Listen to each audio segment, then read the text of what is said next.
centres. That ends general questions. Before we move to the next item of business, members will wish to join me in welcoming to the gallery the Honourable Stephen Roden, the Speaker of the House of Keys of the Isle of Man.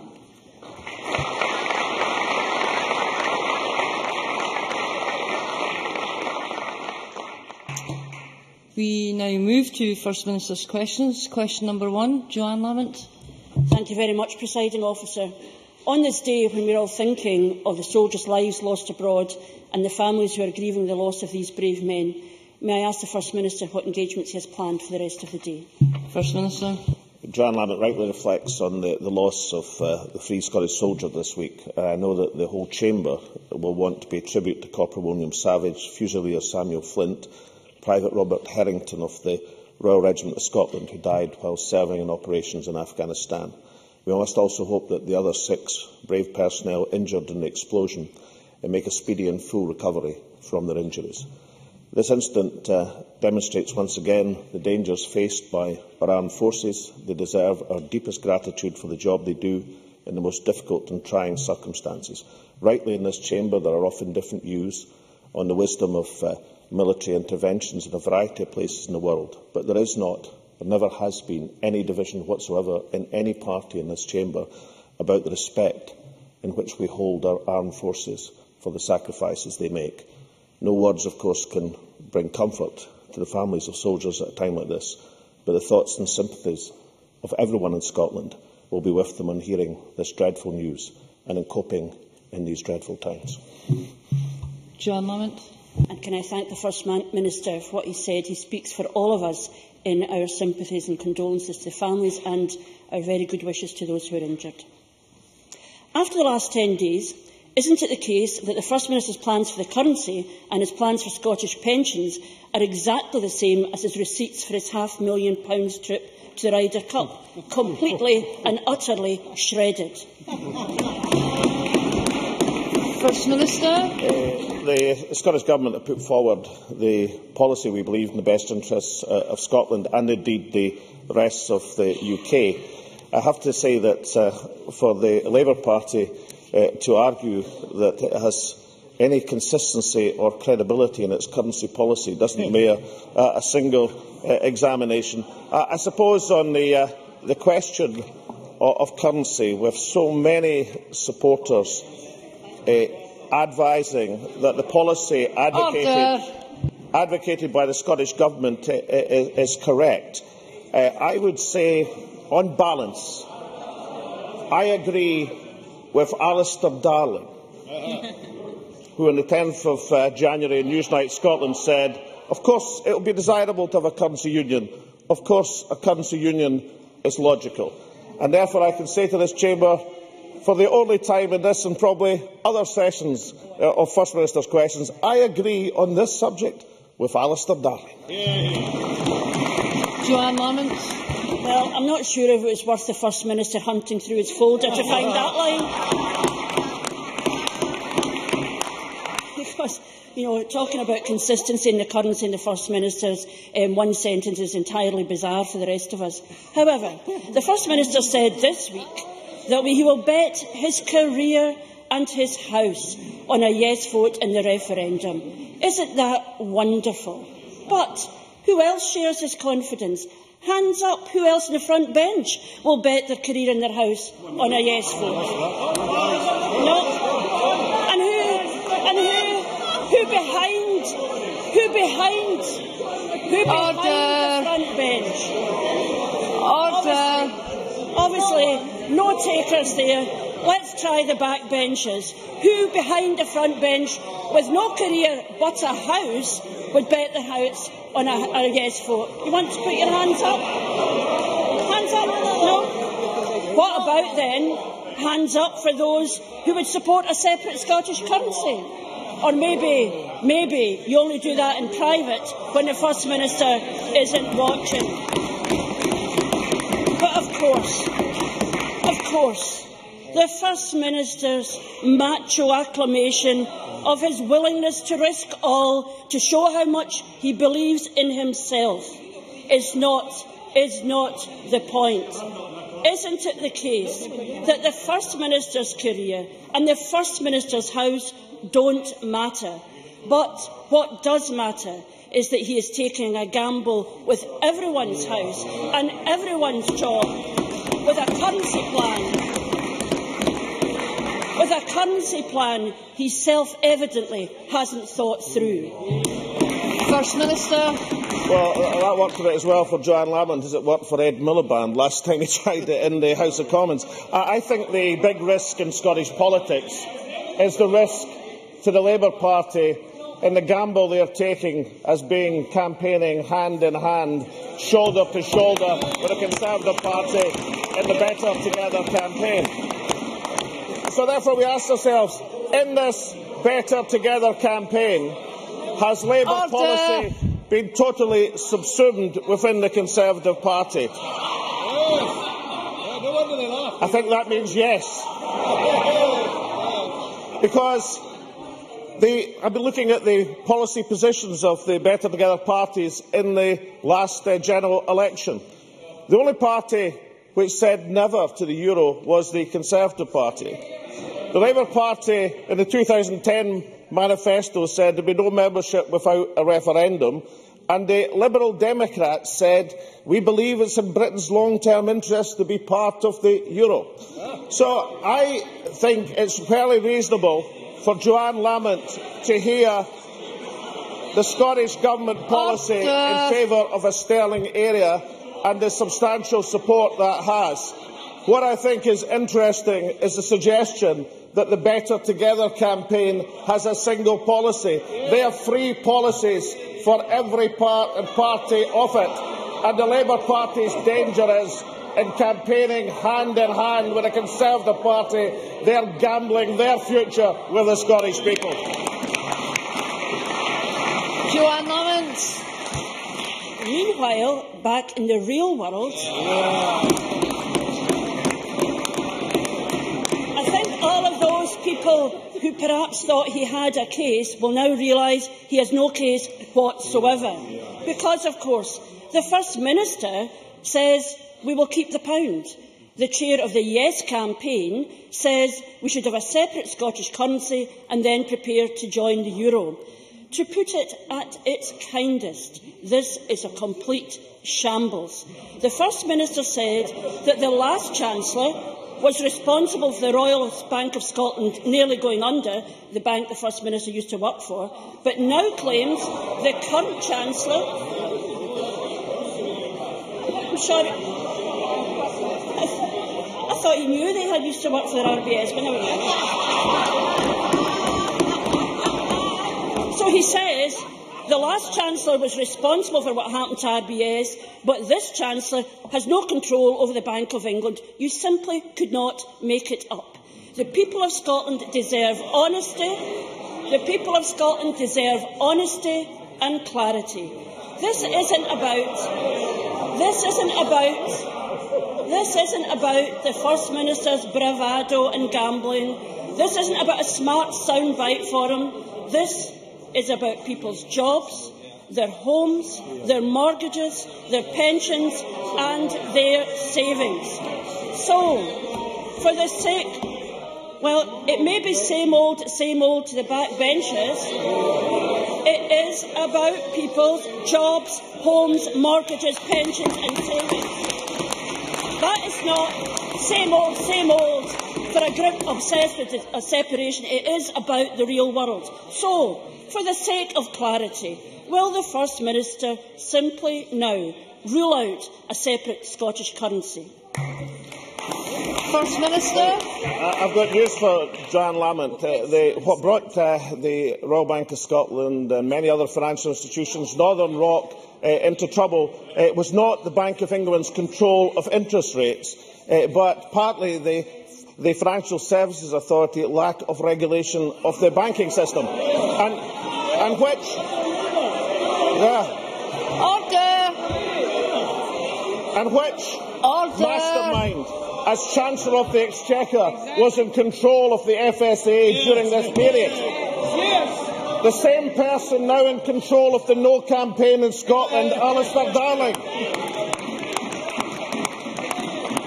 Or perhaps we should have a glance at the reports into the collapse of the banking system, the near collapse, and see the role of Gordon Brown, of Ed Balls, of Tony Blair, and the responsibility they were allocated in terms of their attitude and lack of control and vigilance over the financial system. We've put forward the government's viewpoint, supported by more Nobel laureates than you can shake a stick at, supported by former members of the Monetary Policy Committee of the Bank of England, that it would be in the interest of Scotland and in the interest of the rest of the UK to share sterling. But can I just quote yet another expert, this time Simon Lee from the University of Hull, who this week on Radio Scotland said, "For England and the rest of the UK, there would be major advantages in having Scotland remaining as part of a continuing monetary union and a monetary stability pact." That is serious analysis. That is putting forward a viewpoint in the interests of Scotland and in the interests of the rest of the United Kingdom. Maybe that's why, when the current Chancellor of the Exchequer and the Chief Secretary to the Treasurer came up to Scotland last week, at no point in all of the interviews they did, despite the bluff and buster, did they say no, because they know that the policy being put forward is in the interests of Scotland and the rest of the United Kingdom. Joanne Lamont. I think there were more squirrels there than you could shake a stick at. You would think the First Minister had never argued for lighter touch regulation of the banking system, and he had never written that letter to Fred Goodwin saying, "Go on yourself, that's absolutely brilliant," just before the Royal Bank of Scotland departed. But however, one thing we did notice from that response, he didn't answer the question. The fact of the matter is, the First Minister is trying to break up Britain, but the only thing breaking up are his arguments and his campaign. The currency union between the Czech Republic and Slovakia lasted just 6 weeks. If only the First Minister could hold on to a policy position for that long. And of course, seriously, Scotland is on pause while he punts his fantasy arguments. For of course, there is only one thing consistent here. You can't trust the First Minister on anything. On apprenticeships, he took 10,000 people already in jobs and called them apprentices. We all know it. We all know it. On apprenticeships, he took 10,000 people already in jobs and called them apprentices. He said he had abolished hidden waiting lists when he'd fiddled them. And then he told us he was increasing college spending when he is slashing it. Isn't it the most accurate answer ever given to any parliament, anywhere, that we cannot trust a word the First Minister said? First Minister. Well, I was fascinated by the argument that SNP doesn't have consistency on policy. If I remember correctly, that Joanne Lamont's latest policy on devolution for Scotland didn't last 6 hours at the Labour Party conference. And not for the first time, can I just point out, Joanne Lamont, the increase in apprenticeships by over 60%. The decline in youth unemployment from 25% to 16% over the last year or so is something we should claim as a substantial success. Her argument that this took people who were already in work is nullified by the fact that there is a lower percentage of new apprentices in work than there was when the Labour Party were in power, with that reduced number of apprentices. And given this, I think it's the third time of explaining this, perhaps Joanne Lamont will not introduce that question again, because it's clearly without any foundation whatsoever. The success we're having in apprenticeships is a good thing for Scotland. The success we're having getting young people into work is a good thing for Scotland. In this general line of attacking this government's record, she is doing no different from her three predecessors who did exactly the same thing. It's no different from Labour's negativity and approach to the last election. And I see Ian Gray sitting there on the back benches when they rubbished and diminished everything about Scotland's potential. And it's exactly the attitude they have to the question of currency. This is the country with a stronger budgetary position. This is the country with a surplus in the balance of trade. The idea that we're going to be beholden to a country with a worse fiscal position and a deficit in the balance of trade is simply quite incredible. But the negativity and the running Scotland down is exactly the reason why exactly 2 years ago the people of Scotland passed their verdict on the Labour Party, which was why they're sitting there in such diminished numbers in the opposition benches. Question number 2, Ruth Davidson. Ms Davidson, order.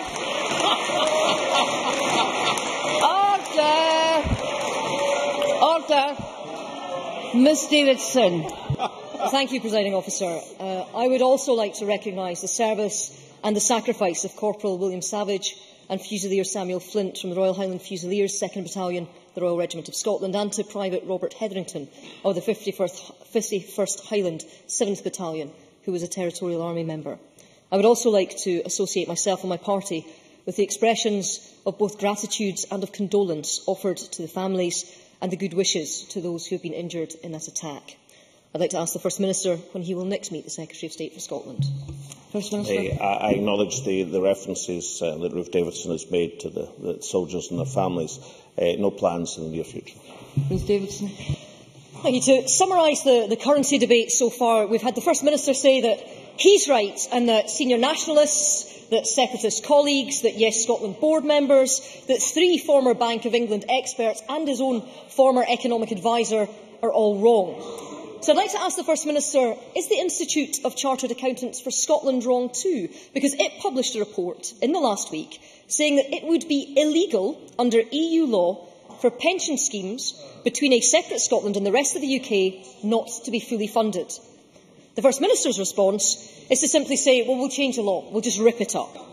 So, can I ask him, how many of the 27 individual member states that he needs to agree has his government had discussions with on this issue to protect the pensions of the people of Scotland?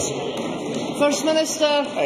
We're not seeking an opt-out from the EU regulations, which of course are designed to facilitate cross-border pension schemes. But if Ruth Davidson had actually read the Institute of Chartered Accountants report, they'll see they not only raised the issue, they put forward the 3 solutions to the issue, none of which, incidentally, involve opting out of EU pension schemes.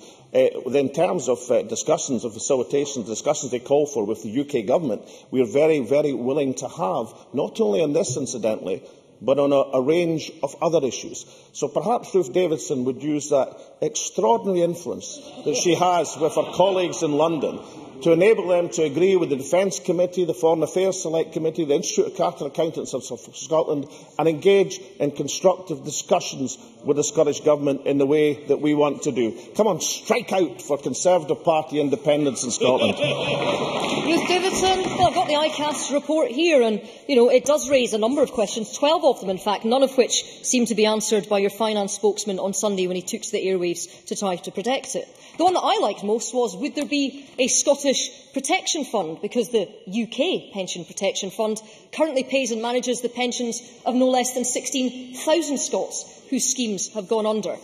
And here's another question for the First Minister. This time it's from Ronald Bowie, who is a past president of the Institute and Faculty of Actuaries. And he knows a thing or two about pensions. He says, it can take 50 years to prove a pensions system works, and by then it is too late to do anything if it doesn't. The odds strongly favour staying within the UK system. Why gamble against it? Well, the First Minister admitted on the television that he is a betting man, On currency and pensions, is he not gambling with the financial future of every man, woman and child in Scotland?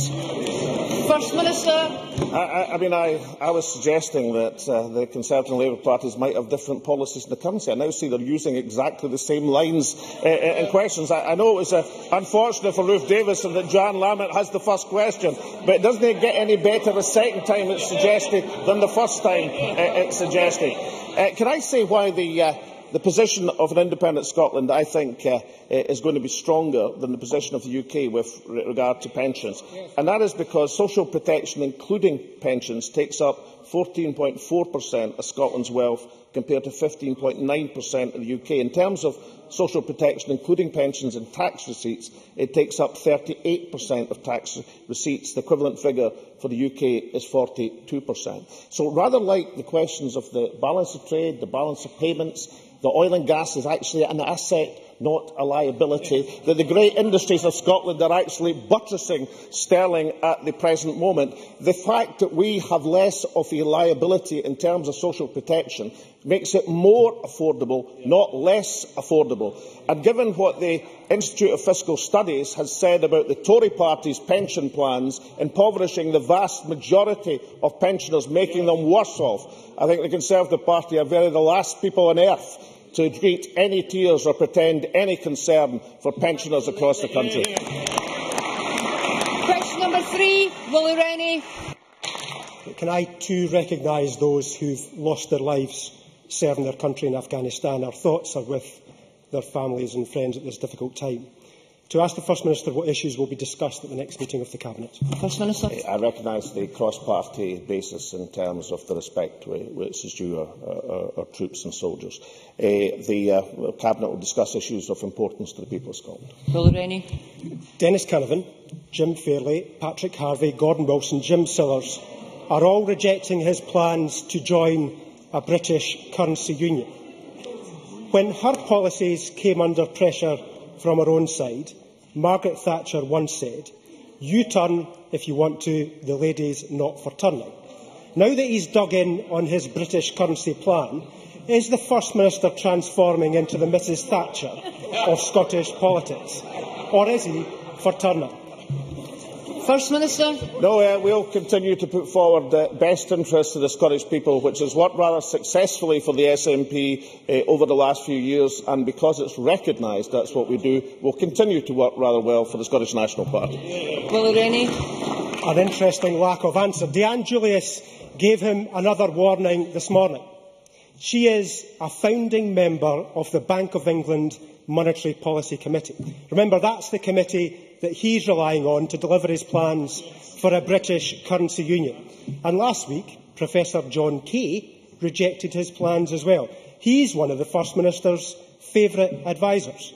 And he can't dismiss all his friends in the yes camp who are telling him no. Deanne Julius said in her remarks that if the First Minister wanted the option of a Scottish currency, he would need to wobble now. He's under pressure from friend and foe to wobble. Is he wobbling? First Minister. I've kind of lost track of whether Willie Rennie wants me to U-turn or wobble or put on cartwheels. Listen, any wobbling or U-turning or cartwheels would be as of nothing to what the Liberal Democrats have achieved in terms of performance in politics. In 2010, Willie Rennie stood on a manifesto commitment. I know he lost his election, but he still stood on the manifesto, saying that it's in Britain's long-term interests to be part of the euro. It was on page 67 of his manifesto. Now, has he been wobbling or U-turning or performing cartwheels over these last 3 years? Or is the biggest wobble that concerns people in Scotland about Willie Rennie is his role and his party's role in putting the Conservative Party into power at Westminster? Question number 4, Sandra White. Thank you, Presiding Officer. To ask the First Minister how communities are benefiting from the proceeds of crime. First Minister. Well, the Proceeds of Crime Act is having a real impact on how Scotland's prosecutors and police tackle criminality at every level. Since the legislation was introduced 10 years ago, over £80 million of assets has been seized. Through actions of this Government in 2007-8 Our communities are now benefiting directly from the seizure of these assets. The hugely successful Cashback for Communities programme is investing Crook's cash in facilities and activities for our young people and their communities, the length and breadth for the country. Sandra White. Thank you, Presiding Officer. I thank the First Minister for his reply. Can the First Minister confirm that the investment of that which is mentioned, £80 million, and future recoveries made through the proceeds of crime legislation will be continued to be invested across Scotland through Cashback for Communities to build on the impact of the £50 million invested since 2007? First Minister. Well, yes, I can. And Sandra White is right to point to the £50 million recovered. That directly benefits over 600,000 young people. It's generated over 11,000 volunteers who are now putting something back into their communities. It's a first-class scheme. It deserves widespread support. It touches and helps the constituencies and areas of every single member in this chamber. I should also point out to the chamber, in 2011, the amendment to Schedule 4, which added criminal lifestyle offences to the legislation, the burden of proof in that change is it's now for the accused to prove that the assets were legitimately obtained, not for the Crown and the prosecutors to prove that the assets were illegally obtained. Now, I make this point because it wasn't altogether clear to me when some people were less than welcoming of the success of the Cashback for Communities campaign that they were aware of that important legislative change which shifted the balance and burden of proof and will add to the success of the Proceeds of Crime Act. Graham Pearson. Thank you, Presiding Officer. The First Minister might remember that it's 10 years now since I briefed him and other MPs at Westminster on the need for this legislation. The First Minister will also know that annual assessments of the business of serious organised crime and his own Scottish Strategic Assessment identifies a turnover of more than £1 billion per year for organised crime. In that light, is he satisfied that £8 million per year average asset recovery is sufficient, or will he commit to a further review of the operation of the Act to deliver improvements in the results for future years and greatly increase the asset recovery results? First Minister. Well, I should point out to Graham Pearson, and I pointed out that the measure was introduced 10 years ago. I also pointed out to him that the Cashback for Communities, which I think is a really important aspect of this in terms of mobilising popular support, was introduced in 2007. But in terms of the growth for proceeds of crime, in that first year it was £2 million. This last year it was £12 million. It's reached a peak, incidentally, of £25 million. So there has been a constant growth over that period in terms of the Proceeds of Crime Act. Now, in terms of two things. One is the constant review of this legislation to make it more effective. The point I made a few seconds ago about the changes that were made in 2011 is an absolutely crucial one in terms of changing that burden of proof to allow more criminal assets to be properly seized under the law. And I also believe that the changes that have been made and are making to the police service in Scotland, operating with the Crown Office, who have the particular focus on proceeds of crime, are also going to assist in making this highly successful Act, highly successful scheme, even more successful in the future. Question number 5, Ken McIntosh. To ask the First Minister what discussions the Scottish Government has had with the European Commission regarding an opt-out from pension regulations should Scotland become independent. First Minister. Well, as I've already said, the Scottish Government would not be seeking an opt-out of European pensions regulations to independent Scotland because one is not required or necessary. Ken McIntosh. I thank the First Minister for his reply. Can I ask the First Minister in that event what the Scottish Government's plans are to meet the much more stringent EU solvency requirements that would apply to the thousands of Scots in pension schemes that operate across the UK? And specifically, can I ask him if he agrees with the comments of his Financial Secretary on Sunday that Scotland would either seek longer timescales or exemptions from this EU directive? First Minister. Well, the three options for dealing with the issue were actually set out in the ICAS report, and none of them require an opt-out from European legislation. So I suggest we concentrate on these. We agree with ICAS in terms of these are the options for dealing with it. We agree with them in terms of their call for fruitful discussions between ourselves and the UK. But can I gently remind Ken McIntosh why there is a pensions occupational problem? why there are pension deficits in many UK schemes at the present moment, and why arrangements have to be made to close these deficits over a reasonable period of time. It was the 1997 budget, masterminded by Gordon Brown, which raided people's pensions and caused this difficulty in the first place. So yes, in Independent Scotland, we'll be redressing these difficulties. Yes, we'll be following the helpful ICAS advice in how to do it. No, there won't be a difference or change into the amount of time that companies are allowed to recover. And yes, we'll be looking at the free options for dealing with the issue put forward. But let's remember which party bears the responsibility for bringing about this problem in the first place. Question number 6, Murdo Fraser. Thank you. To ask the First Minister what the Scottish Government is doing to increase the uptake of foreign languages in secondary schools. First Minister. Well, we have a good policy to improve the teaching of languages.